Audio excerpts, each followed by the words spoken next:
तो आज हम लोग जा रहे हैं अपने फ्रेंड के साथ घूमने और हम जहाँ जा रहे हैं वहाँ रात का फंक्शन है। तो थोड़ी देर हम लोग यहाँ बातचीत करते हैं और सुबह सुबह की ठंडी का मज़ा लेते हैं। फिर हम चले जाते हैं फंक्शन में।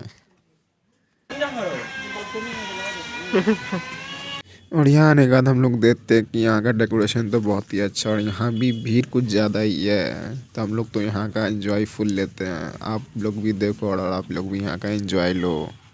आप